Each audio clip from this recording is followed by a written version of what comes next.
All right, welcome back. For this lecture, we'll be getting into the era of European quote unquote discovery of the Western Hemisphere, that is North, Central, and South America. Um, I'm going to go ahead and get us started here by getting us into our module. Again, these video segments are going to be at about a half hour in length, so they'll be multi-parted, but pertain to the same lecture. I think you got a sense of that with the two case studies lecture that we just covered. Whoops. Let me just expand this a bit. All right. So, as an overview, we are essentially talking about this era of the age of exploration, as it might also kind of be commonly referred to, or maybe you've heard that turn of phrase before. And just as transformative as the Renaissance was, um, the discovery of the New World, again, from a European perspective, would lead to staggering change within Europe itself, as you might expect for much of the rest of the world. There were commercial and economic motives that kind of drove or compelled Europeans to begin this process of reaching out. The effort here was to find alternative trade routes to the Far East, to specifically Chinese markets. Um, and also, as future generations began to move or explore, in essence, the new world, kind of the succeeding explorers after Christopher Columbus, they begin in earnest to explore the new world and understand it or exploit it for its own kind of material wealth, precious metals, raw materials, kind of natural resources and such. And that's going to hold again unprecedented, unprecedented consequences for Spain in particular, uh, leading the kind of effort, the initial effort in exploration, as well as for the rest of Europe. Economically, this is going to be immensely profitable, as you might expect. But with that is going to come new challenges for Europe, specifically this rapid rise in inflation, which we'll discuss, and also will it leads to a new modeling of economic philosophy known as mercantilism that we'll get into as well. There is also, kind of combined with this, the a social and ecological exploitation that takes place, not only of the Native American population itself or various populations, but also fundamentally altering or leading to a greater complexity of the Native Americans establishing relations between these cultures, kind of European versus indigenous American, but also the relationships between Africa and Europe itself, and Africa and the New World, through the institution primarily of slavery. Because Spain was so far ahead as far as beginning to establish itself in the New World, this is going to lead to a new round and an intensification of imperial competition, primarily between Spain and Portugal, as they both are kind of the leading sea powers that are trying to um, find that alternative route to China. But then also very quickly, especially as the New World begins to be exploited for its own wealth, France, England, and even the Dutch are going to begin to see the importance of entering into the imperial uh, kind of investigation or implementation of their own imperial interests. And so, as a result, this is going to lead to an effort, a race in many cases, to try and occupy as much land and acquire as many natural resources as possible, because with that comes power. And so, as a result, this is going to lead to a competition for the rich land in the Americas, as well as much of the rest of the world as well. And it would also serve as, you might expect, a future source of competition, strife, warfare between the European powers as they begin to exert more direct control over competing land claims in various portions of the world. First, what we're going to do, however, is to turn attention towards the conditions and civilizations within the New World itself, kind of a before first contact type of orientation, because it's important to understand that the American civilizations, in many cases, were pretty um, advanced for their day and age, and they had a distinct sense of identity, a distinct sense of self, and also they were rather kind of complex and independent in many cases of one another. So it's an important to understand those different and kind of coinciding, existing identities. So that's where we're going to turn our initial attention immediately here.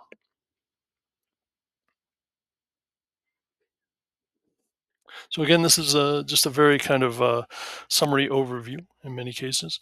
Um, with regard to, and we're going to be basically roughly moving kind of in a north-south type of orientation as far as geography is concerned, and looking at these various groups. The Indian tribes of North America, to uh, again, in most general sense, it's argued that there were no major imperial powers, or this is largely due to the case of geographic factors. For example, in the eastern woodlands, part of what is the middle Atlantic region would be included within that. You had a very kind of dense forested region, making it difficult to traverse in many cases. The Appalachian mountain chain also was kind of a natural impediment as well. Once you traverse those mountains and got into the Mississippi Valley region, but then also into the open plains of the um, Great American heartland as we know it, this is going to also lead to its own challenges. In many respects, within the Mississippi Valley region, it was a bit more easier to navigate with regard to the uh, uh, abundance of river systems, but also it's some in some cases makes it more challenging because with once you cross over the Mississippi, you begin to get into this wide open expanse of the Great Plains, and with that, it becomes difficult to enforce any type of formal boundaries. And then once you come up against the front range of the Rocky Mountains, again, you're getting back into kind of terrain that is difficult to traverse. And it's also even difficult to survive once you get into the higher altitudes. And so, in many cases, this would lead to the kind of patchwork organization, you might say, of various hundreds of tribes in the North American continent, generally speaking. There, of course, would be exceptions to this. There's a notable kind of centralized, what we might consider to be an urban like hub in, I believe, what it is. It is southern Ohio today. Archaeologists are kind of excavating this region or using high tech imaging to kind of replace excavation in order to understand the dimensions and aspects and kind of the settlement of that region. So, to be clear, there are going to be exceptions to the norm. Um, from a survey perspective that we're taking here for the purpose of this course, however, that was arguably the exception rather than the norm in many cases. So, what this means is that in places like the American Southwest, you had tribes like the Hopi, the Navajo, the Apache. In the Central Plains, you had the Sioux, the Cheyenne, the Pawnee, and the Kiowa tribes. And of course, in the eastern woodlands, kind of closer to home, if you will, you had the Cherokee, the Seminole, the Iroquois nation, the Susquehannock, the Tuscarora. These were all kind of tribes that were scattered along the primarily eastern seaboard. So these North American tribes were more loosely organized. Some were agricultural, some were more nomadic in their orientation, some were a hybrid of both in many cases. Um, in the case of the Eastern Woodland Indians, as far as kind of cultural orientation, um, their kind of religious practices revolved around believing that all living things held living spirits, which could be or should be respected and honored. That killing was only done as a necessity, and they were extremely efficient with it. That virtually every element of um, the animal that had been hunted and killed was used in some way, shape, or form. So these were societies that were really kind of at the forefront, you might say, of making maximum use of what they had at their disposal. Politically speaking, there were no, in essence, official political boundaries, of course, between tribes. Conflicts between tribes could be commonplace. Uh, what's notable as an exception, again, is what's known as the Great League of Peace, dating to as early as the 12th century, or sometime between, uh, in some cases, the 1570s to 1600s. So, in essence, there's a bit of discrepancy as far as dating is concerned here. The Great League of Peace for itself was a confederation of the Mohawk, Oneida, Cayuga, Seneca, and Onondaga tribes in what is today upstate New York. These five tribes were united only in their dealings with outsiders. So this was a symbolic of a loose kind of alliance between these five tribes. Um, some historians argue that the Great League um, was um, or served as an inspiration for the American English colonists primarily, intercolonial alliance that developed in the years and decades leading up to the American Revolution itself. That each colony was kind of quasi-independent, looking out for their own interests. But they realized, in an effort to, once they began to gravitate towards independence, they realized that it was in their best interests to kind of coordinate efforts and work together to some degree. Again, in some cases, historians like to draw that parallel to an institution like the Great League of Peace here in the Native American experience. Some other historians also like to point to this as a rough parallel, you might say, to the constitutional system of government that we still operate under today. That trying to create a structure, an institution that is respectful of autonomy, in this case, tribal autonomy, but at the same time, um, realizing that there may be a kind of common elements of convergence between tribes. So, how do you navigate the kind of state versus federal constitutional model and the balance of power? Um, you know, some historians like to point to this Great League of Peace as a similar, again, kind of effort to leverage and kind of create some sort of equilibrium between those two pivot points. This was a defensive kind of collective security, you might say, pact as well. That it was focusing on interactions with outsiders. So the a confederacy, you might say, that each tribe was not going to interfere with the inner workings of their other tribes of this league, so that they would try and, in essence, coordinate efforts with regard to responses to outside threats or outside interactions.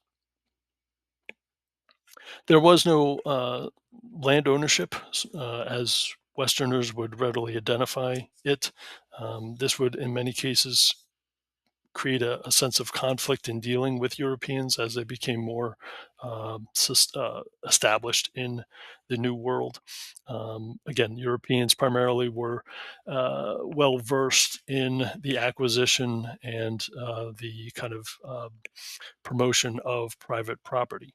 Um, I mean, that's the crux of colonial settlement, and we'll see clear examples of that in future lectures. And of course, with regard to Native American tribal organization, this was going to lead to various um, challenges to coordinate and organize the tribes to serve as some sort of kind of uh, present themselves in some way, kind of as a united front. Those efforts would, suffer advances and setbacks over the intervening decades, all the way up into the 19th century itself, the early 19th century. Socially speaking, um, the Native American population here worked to adapt to nature rather than trying to control it completely. Gender roles, in some cases, you had women enjoying elevated um, uh, status. That among some tribal organizations, you had matrilineal practices being put into effect.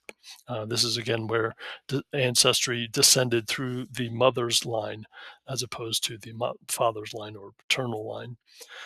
What's interesting within this maternal orientation is that men were still seen as the decision makers within these tribes. But what's interesting is that it was the women who picked the male representatives of their clan. With regard to leisure, oftentimes you had um, team-oriented sports. Probably the most popular of which in our 21st century society is that of lacrosse. Um, this is kind of typically viewed more as a violent sport, sometimes resulting in death among the uh, Native American participants. But what this did is it stressed a sense of community, not individuality. So here we can see some parallels to what we talked about in the last lecture with regard to Confucianism versus, kind of humanist orientations within the European experience, and Confucianism, of course, being um, the kind of go-to within the Asian Chinese experience. And again, that's going to serve as a point of conflict or potential conflict. That when you have uh, different cultures, different civilizations beginning to interact with one another, as Europeans and Native Americans begin to do, again, roughly from the tail end, you might say, of the 15th century on, even notions of um, something like community versus individuality can serve as a flashpoint for tension. That many as colonization becomes more formalized, many of the colonists coming to what they perceived to be the new world were looking to advance their own interests, to kind of make something of themselves, to advance themselves economically or socially, politically, even within and take advantage of new opportunities to advance themselves as individuals. Well, if you're going to come to a new land, but there are people there that are kind of orienting themselves more along kind of community lines.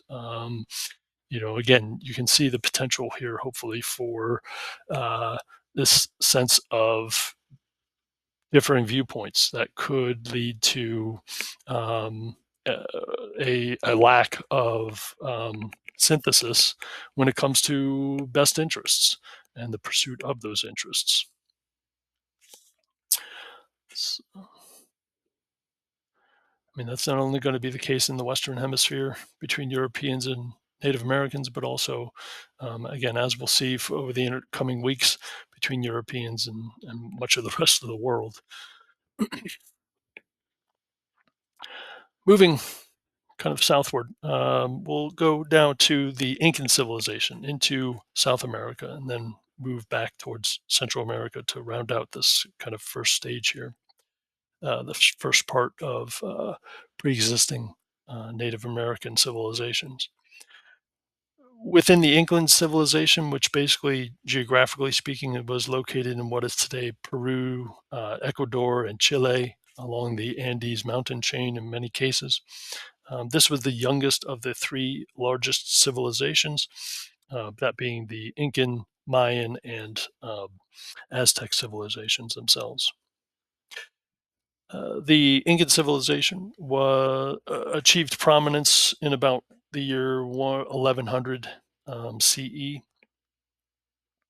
Uh, they're religiously and mythologically speaking, as far as kind of origins for the Incan people themselves. They believed in, well, they had a panoply of gods, a pantheon of gods, but they did have a creator god known as Viracocha, the first term here on the slide, who was responsible in the eyes of the Incans for sending four paired couples out to discover a land of plenty. And that would be determined by having a golden rod get stuck in the soil upright.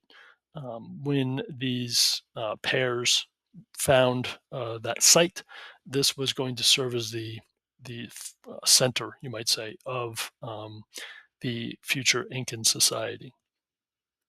It was the sun god Inti who paired the couples together, and today's Cusco city of Cusco served as the site where the earliest Incan settlements began to um, uh, coalesce.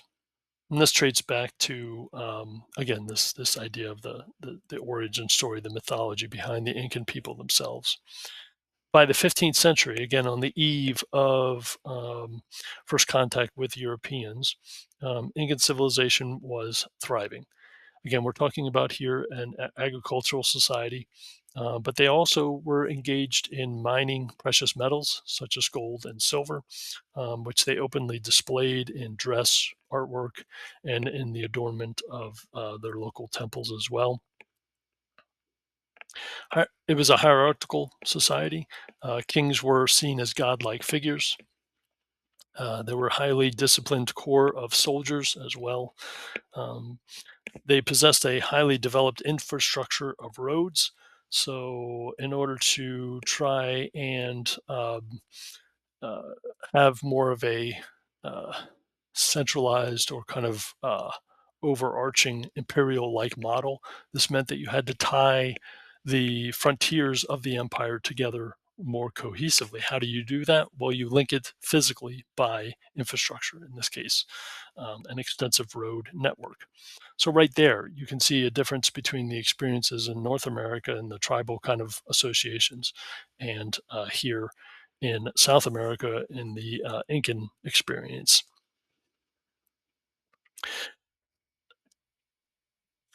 I believe it's on page 363 of your textbook, that gives you a pretty good visual example of the kind of lattice work of roads that were in evidence or kind of in existence at the height of the empire itself. All in all, you had a network of roads running some 25,000 miles, and every 15 miles or so, equal to about the equivalent of a day's travel by foot. You had lodgings, and for travelers, you also had kind of stations set up for uh, the movement of people, whether that be troops, officials, messengers on state business.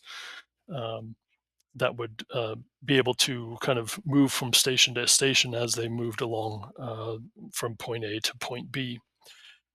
This is, again, not necessarily unique. I mean, if you know anything of the Persian Empire dating back to the era of Cyrus the Great, there was the Royal Road kind of acting as the spine, linking an expansive empire, the expansive Persian Empire, and that was dates back to about the 6th century BCE. So that this was, even though the Incan people had no direct contact with the Persians, in a more um, universal human experience, the human history itself, you can see that there are examples, very strong parallels, independent of one another, but that they themselves are very kind of share a certain sense of uh, common cause or methodology, if you will, in trying to overcome or link and exert dominance.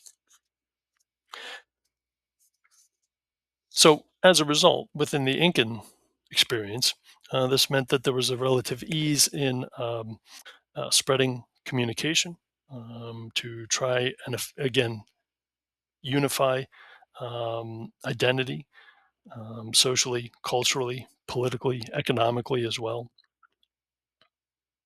There was an effective governance at hand. You had a common defense, and that was again able to be enforced and practiced largely as a result of the efficient movement of troops, men, and materiel. There was also a effective tax collection and commercial sector. Um, what was known as the mita was a tax in kind, which among ancient or kind of more less uh, sophisticated economic societies, when you tax and you tax in kind, this means that the governors, the state authorities would take a certain percentage of product, whether it be agricultural yield, bushels of grain, say, or in this case, maize, or livestock or natural resources. Um, uh, instead of taxing in money, they would tax in actual kind of yield of product. Um, so that was the case here in the Incan experience with the use of the mita. Um, Also, taxes could be levied and exacted using or requiring members of the society, the population itself, to provide manual labor, to devote time and energy to the construction of public projects, such as roads, in the case of the Incan experience. So each of these aspects was used to equip and support public services across the Incan Empire itself. Kind of a mutually reinforcing kind of and perpetual type of element to the Incan experience here. That you're when you devote your time and energy to uh, expanding the influence of the state, you're going to have more kind of a centralized presence, being more directly felt and more easily kind of conveyed across vaster distances. So we're I'm butting up against the end of my 30-minute segment here. So I'm going to stop here and I'll pick up on the other side, part two, with the Mayan experience and moving forward. So bear with me and I'll be right back.